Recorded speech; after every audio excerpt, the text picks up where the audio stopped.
I'm a bit worried about the future of the game Warframe. Now, I do want to take some time to talk about Warframe. The game Warframe, particularly its future that I'm a bit uncertain about. I know the Divide Paradox just released, okay? And that's actually why the future is somewhat uncertain to me. So, as of recording this, Divide Paradox had just released not too long ago. It's been about a month or so now, so perfectly good window to get all the feel and everything of the update. And I find the update to be good, but I don't know how much sustainability it has, or rather replayability per se. I say per se because there are certain things in it, such as the grind to get incarnate adapters, which for those of you guys that don't know are evolving weapons for other weapons. The ability to get them inside of the circuit, which is a part of the Duviri paradox. That's good, but there's only a set number of them right now, so as soon as all of them are gotten, the very paradox doesn't really get played much till a new update releasing more. And even then, those incarnate things are more of a in-game player type thing, only because of the fact that you have to have, as of right now, the steel path unlocked in order to even get them. And that means you'll have to have completed the whole star chart in its entirety. So that's something that's why I don't think it's going to be sustainable forever. Now, there is something which may be a little more sustainable, which is the fact that there's going to be an update soon that does release the new Warframe Cerebral, and in order to get his parts, you'll have to do a mini fight involving him in the very paradox. So you'll fight him as a mini boss, and presumably that all you'll do, you'll beat him, you'll get his part to drop at the end of the run. So that could be a bit interesting there. That does give some replayability.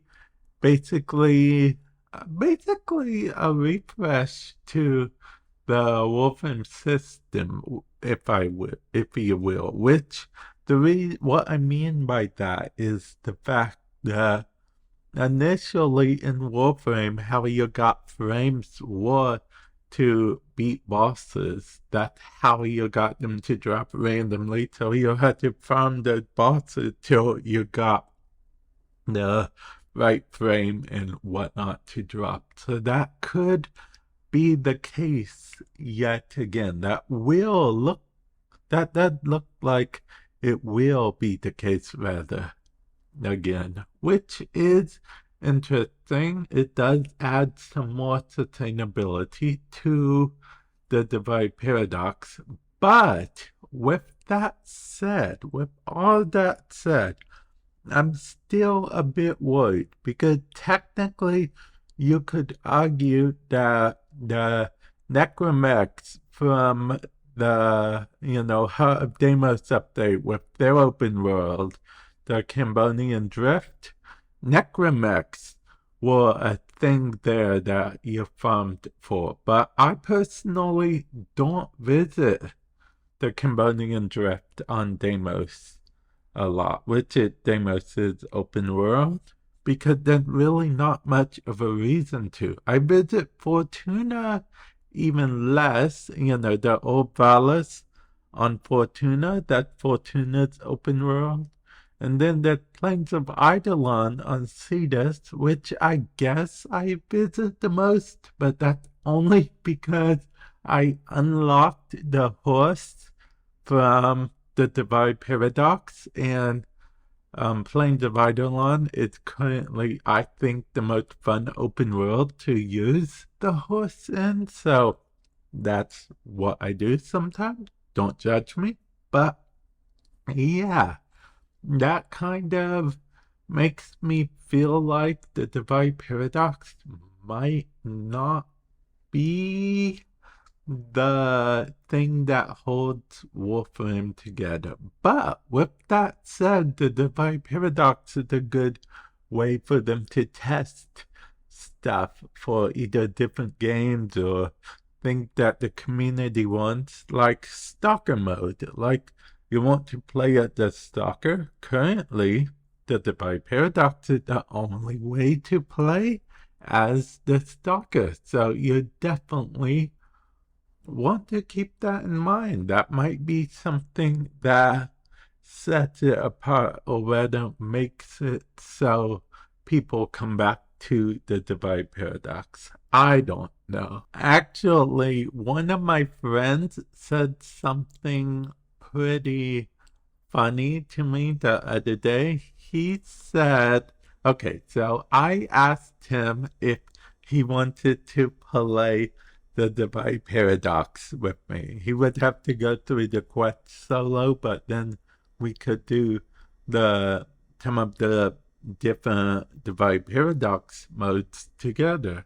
His response was that Warframe mode where you play with no Warframe, no thanks. So I actually found that a little humorous because I actually can't argue that, because it is indeed the Warframe game mode where you don't play with Warframes. So, I mean, that the circuit, but regular Divide Paradox, there's no circuit, and you don't get access to transference till later on, and even that's just for a little bit, which actually does bring me to the point that you can make all the updates for the, or rather, Digital Extremes can make all the updates to the Divide Paradox they want, but there will be that group of people, which seem to be growing quite a bit actually, that don't really care for operator mode / drifter mode stuff.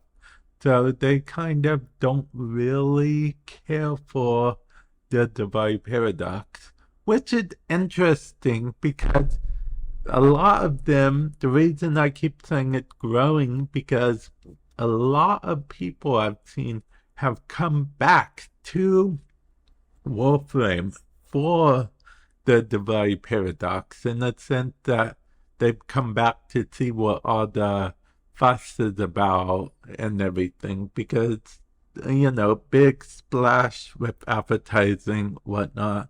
So it made people interested. So people came back that were gone. They come back. Here I am talking about incarnate adapters. They're like, what's that? I have my horse on, and they are like, wait, what is that even that you're riding? And I say, oh, it's from the Duviri Paradox. It's the game mode where you play as the drifter. They are like, oh, the drifter, is that like the operator? And then I say, yeah, pretty much. And then they're like, I don't think I'm really interested. So that's one of the things. And then they proceed to play catch up, but not going to the Duviri Paradox, collecting the weapons and frames that they have missed throughout. So yeah, that's just my opinion on that.